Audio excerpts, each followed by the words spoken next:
ginnaaw bañ leen nuyoo jaajëfal leen te amaat mbégte contentement si topp bi nga ñuy topp ci seen site bi di Mboyeen TV Mboyeen TV nag ñoo leen waxoon leen ni ñëpp la ku ne nga sax tey nag ñu dugg si woon Tilène yaakaar naa gis ngeen ko nii ñu seet si woon ay ndaanaan ay xale yu ndaw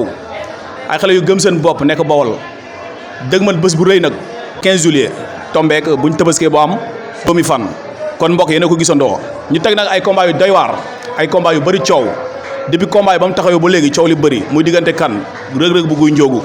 ak Saamaan bu Bambey Séréer Saamaan nag bu ngeen ko déggee yaakaar naa ne toj na fu nekk li ko dalee Bambey Séréer jàpp gaat jàpp Bambey jàpp ngoy ko wax Saamaan rek waaye nag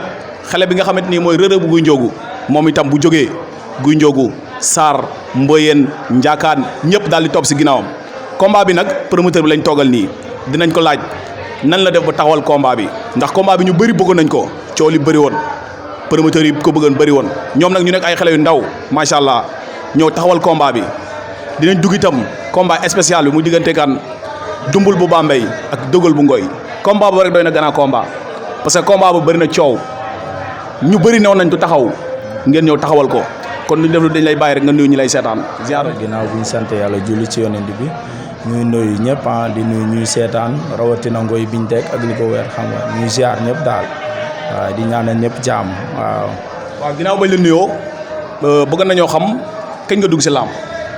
waaw ñun de ñuy dugg si làmb boo xoolee 2019 lañ ci dugg si quoi waaw parce que chaque événement rek ñu ngi def le tout pour teg daal xam nga pour suqali làmb ngoy ak li ko weer daal xam nga parce que bu dee suñu côté culture bi dafa xaw a sooxe xam nga te tamit am nañ fi ay révélation ay booyu ndaw yoo xamante ni ñuy bëre te bëgg nañu tamit ñu doon champion. xam nga te woñ boo gis sek ci benn lay commencé ñun ñoo leen mën a jàppale xam nga ba ñëpp dégg leen daal vraiment waaw mais fin 2019 bi daal lañ duggoon ci laam ji xam nga di teg. en tant que Gueye production coow li bëri jàppal bàyyil Gueye production taxawal journée bu rëy loolu lan ngay mën a wax ñi leen ciy xaar. waaw gars yi moom nañ ñu xaar rek xam ne nag Gueye production ay zone la ñu rek xam nga ñu tàmbale xam nga te incha allah amul yemuwaay parce que dañoo rêvé xam nga di teg ak ngooy xam nga boo rêvé daal di teg arène bi. waaw kon gars yi nañ xaar xam ne événement bu neex la xam nga ñu ngi ciy waaj lu garaaw daal ñu ngi ciy waaj ay surprise yu garaaw incha allah xam nga. mais en tant que grand combat bi muy rëg-rëg bu guy njóogu ak Saamaan bu Bambey Séréer nan ngeen def ba taxawal. waaw combat boobu moom xawoon naa jafe trop ci ñun parce que xam nga ngoy ak li ko wér moom dafa naqaree taxawal laam parce que laam boo tàmbalee rek bu ko gars yi yéegee dafa am promoteur dañ ciy dugg parfois di ko bëgg a taxawal mais xëy na nag ndimbalu yàlla rek ak suñu bëgg-bëgg. ak suñu pas-pas tamit xam nga moo ñu dimbale bu ñu teg combat boobu mais xawoon naa jafe lool xam nga mais nag yàlla suturaal nañu moom bu ñu teg ko daal vraiment muy combat bu neex daal boo xamante ne ñëpp ko soxla woon vraiment waaw. macha allah ñu gis Gueye production ñu gis lamb ji li mu ko jarale parce que yaakaar naa dem naa maintes fois Bambey daje fa ak moom mu ne ci signature contrat yi mu métti lool maanaam loolu ak lamb yi fa jot a am daaw ak Korité ñu si gis dañuy préparer lamb ji ba jour ba. ay mbër jóge fa la ñëw yàqu loolu lan ngeen si wax ñi nga xam ne ñoo lay seetaan. waaw loolu moom ñu ngi koy préparé xam nga parce que ñun moom liggéey rek moo ñu ñor quoi xam nga liggéey rek moo ñu ñor te jàpp naa ne ni ñu bëggee liggéey pour teelal suñu waajur mbër yi tamit noonu lañ ko bëggee quoi xam nga te jàpp naa ne tamit ñiy jàppale mbër yi tamit duñ dox ci loolu lu ko yaa xam nga xëy na nag ay erreur du fi ñàkk parce que combat boo teg tey ji amul sécurité xam nga mën na toj daal mais combat bi moom ñu ngi ciy waaj si am nañ ci sécurité bu doy xam nga ñu ngi ciy waaj lépp daal ñuy pare fépp ngir mbër yi bëre daal xam nga oui noonu la demee. combat bi fan lay nekk. waaw combat bi stade Bambey lay nekk quoi. stade Bambey lañ koy def. stade Bambey. mais est-ce que stade Bambey laaju sécurité bu doy bi ndax instant yi pare ngeen ko. waaw instant yi pare nañ parce que instant yi boo xoolee am nañ 30 semis xam nga instant yi mu pare nañ pour lépp parce que ñun tamit dañoo am lu ñu rêvé ci teg lamb bi quoi vraiment ñun ñaanu yàlla rek yëm lambu ngooy daal xam nga. waaw noonu la demee te dañoo bëgg nag chaque année bu ñu tegee rek mu neex ndax Korité bi yàlla dimbal nañu tegoon nañu xam nga Sa Thiès ak kii Rabi bu Thiès lañ tegoon xam nga ak poste courant tegoon nañ combat bi ku ne gis na ni mu demee combat yi neexoon na amoon na sécurité xëy na nag fi mu tombé woon la quoi xam nga terrain ngooy bi moom ak li ko wër yëpp ay garab la neexul sécurité. non combat yi du combat terrain combat stade la. voilà noonu la demee moo tax léegi nag dañoo bàyyi pour ay teg ngooy ak yooyu Bambey lañ koy xel di indi stade xam nga teg ko parce que amateurs yi ñoom ñoo soxla loolu ñoom ñoo ñuy woo tout le temps ni ñu teg leen combat yi xam nga ndax gars yi tout le temps bu ñu tegee rek dañuy xaar suñu combat te Gueye Production moom dafa bëgg saa bu defee rek mu neex quoi yooyu noonu la demee. waaw macha allah kon mbokk yéen a ko déggandoo ay ndaw lañ nekk Bawol di béy seen waar vraiment man dem naa seen journée mais heure boo si demee rek di nga xam ne ñii am na fu ñu teg seen bët te ku ne xam na ne lamb Bawol xëy na ku ne xam na ne kase bu toll ndax Gueye Production am na jàppale wala.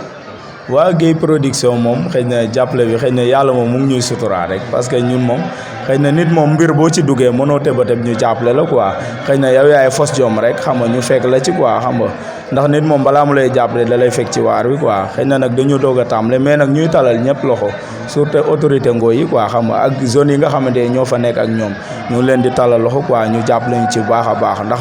bëgg nañoo yëkkati turu Ngoy quoi xam nga ak li ko wër parce que bu dul dara Ngoy xam nga ci Sénégal la bokk mais war nañ koo yëkkate quoi xam nga donc war nañoo teg ay lam yu neex xam nga Gueye Production ñu ne Ngoy la dëkk donte nag muy yow parce que am nañu promoteur bu ne ci arène bi muy Petit Production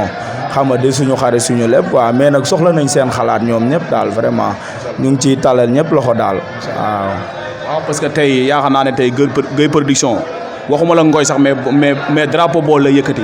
parce que sport nekk na la nga xamante ni day boole Gueye Production ndax làmb ji am nay pare wala amul ay pare. waaw lam ji nag instant nii comme xam nga lam ji boo xoolee yàggul taxaw quoi biñ ko taxawalee yàggul loolu moo tax mais nag ñuy xool après kan lañ koy pare nag yooyu quoi. mais pare nag combat bi ak spécial bi ñu ngi koy xool quoi. mais pare nag dafa bokk ci lam. waaw non dafa bokk ci lam oui noonu la demee mais ñu ngi ci quoi parce que programme bi ak liggéey bi tamit moo xaw a tax mu xaw a sooxe tuuti quoi mais nag ñuy pare ne la. yaakaar naa sama grand yi yéen a ko déggandoo sama grand yi dëkk Ngoy Bambey ak li ko wër ay xele lañ jàppale leen te lam nag drapeau. kon wuyu leen ma sama gannaaw yi da nga may seetaan jël leen drapeau yi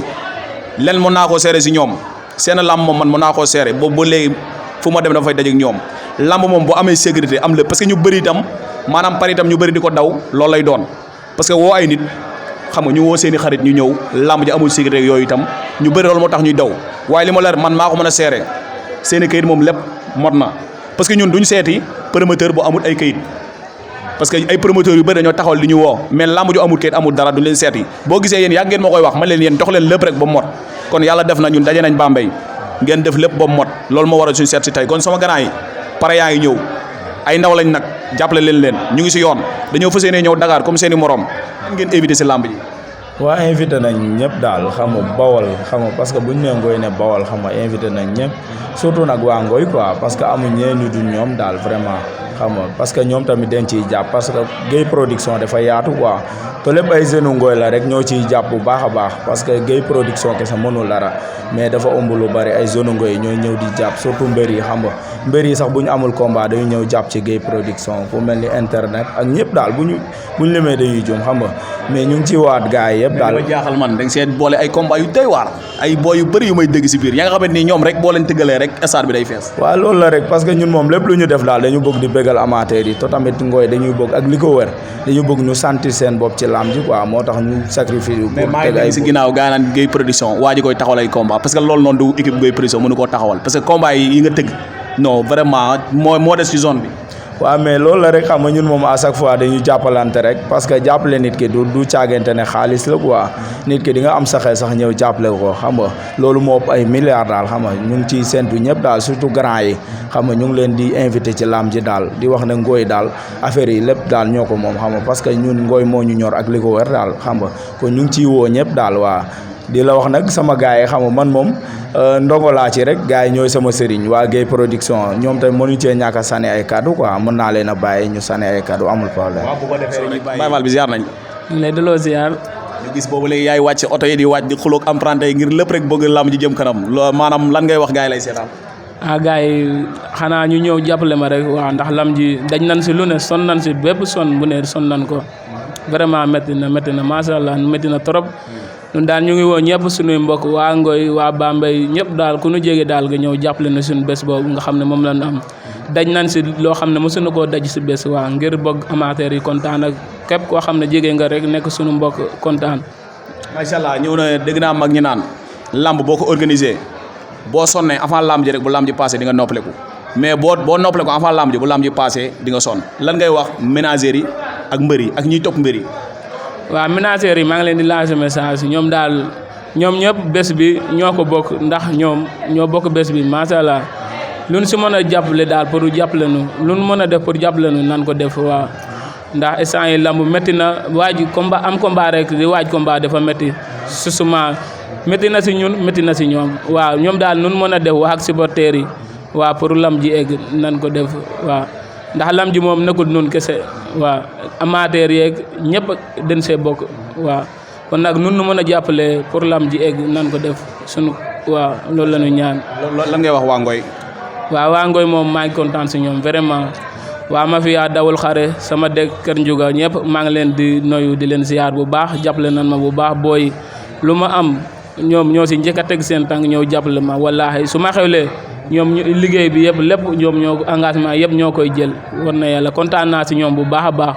waa Ngoy waa Erikaw waa Daaru waa Angal waa Suyem waa Galu ñëpp daal maa ngi leen di ziar di leen woo ci sama bés boobu ñoom ñëpp nañ ko teewee incha allah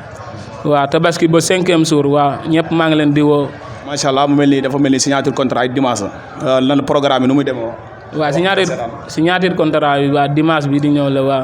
le 19 waaw le 19 bi di ñëw la nii waaw maa ngi siy woo ñëpp daal waaw mbir yi nanu ñëw waa bañ a indi fair play waa suñu ñëwee nanu indi fair play ñoom ñëpp waa affaire yi moom nekkul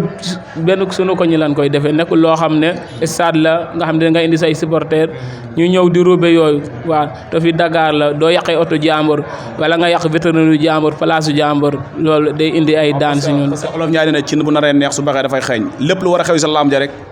signature bi lañ koy xamee. waaw signature bi waaw dina ko si xam moo tax ma leen di lancer appel pour ñoom nan ko def affaire yi fere yi pour ñoom ñëpp ñuy ñëw ku si ñëw nga ànd ak 3 personnes wala 2 personnes ndax bëgguñu violence bi quoi waaw. macha allah am na solo sa kàddu yu mujj lan la. waaw man daal lu may samay kàddu yu mujj mooy may woo ñëpp ñu ñëw jàpp si waaw ndax lam ji nu nu bëgg a def rek pour mu egg dinañ ko def lépp loo xam ne dinañ ko def pour mu egg dinañ nu ngi si waaw. waaw may wax ñëpp daal mbir yi supporters yi nanu indi felpere yi ñoom ñëpp pour lam ji egg si jàmm ak salaam waaw loolu lay ñaan. lan ngay wax Mboyeen TV ak équipe am. waaw Mboyeen TV moom di ko ñaanal rek waa gudd fan ak foo xam ne fa la teg bëtam yal na ko fi saa borom yéeg waaw ndax moom jàmbaar la vraiment mu ngi topp suñu ginnaaw du ñu saytu te lu nu nekkit mu ngi ni siy jàppale bu baax waaw di kontaan si moom di rafetlu teewaay bi mu def fii teewaay bi mu ñëw fii nu ngi koy rafetlu bu baax a baax waaw. jërë ngeen jëf kon mbokk yi ñoo ko gisandoo ay xale yu nekk di béy seen waar ñu ngi fii si Tilène macha allah moom itam di jàmbaar bëgg làmb mon ko te di ko def parce que nit dina bëgg dara te du la jaral moom da koo bëgg mu jaral ko vraiment man maa ko mën a seere ndax chaque jour bu ñu demee Bambey damay dajeeg moom mu jël alalam def ko si kon di laasi ñëpp appel di wax ménagères yi ku ci nekk mën nga wax say supporters balaa nga ñëw ca bés ba te xam ne bés bi yaa ko moom kii xale bu ndaw la amut benn banque bu ko jox xaalis ni ko tëgal làmb moom moo génneel moyen am xaalisam ak léppam def si kon su boobaa ñun ñoo bokk ndey ñoo bokk baay drapeau bi génnul Sénégal génnul Bawol bi ay mbëru Bawol kese ñoo fay bëree ñoo bokk ndey ñoo bokk baay ku si nekk ñaari ndam mooy ñëw na nga xam ne yàlla yow la ko jox ku daanu itam na nga xam ne suba am na xëy na yàlla mën ta jox ñaar victoire mais promoteur bi tëgg bu sañoon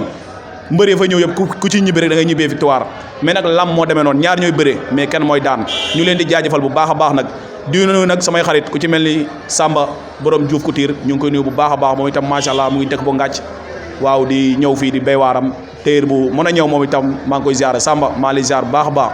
di ziare nag Espoir Couture di nuyu Ndiogu Afia taalu bi Serigne Abdou Faye moom mu ngi asalem di jaay tissu yu mool di wax rek képp ku bëgg numéro am rek mun nga koo jël waa numéro bi 77 382 12 43 Ndiogu Afia taalu bi Serigne Abdou Faye mu ngi asalem di nuyu nag sama xarit sama waay Daouda Kara dama ko noppi di ko wax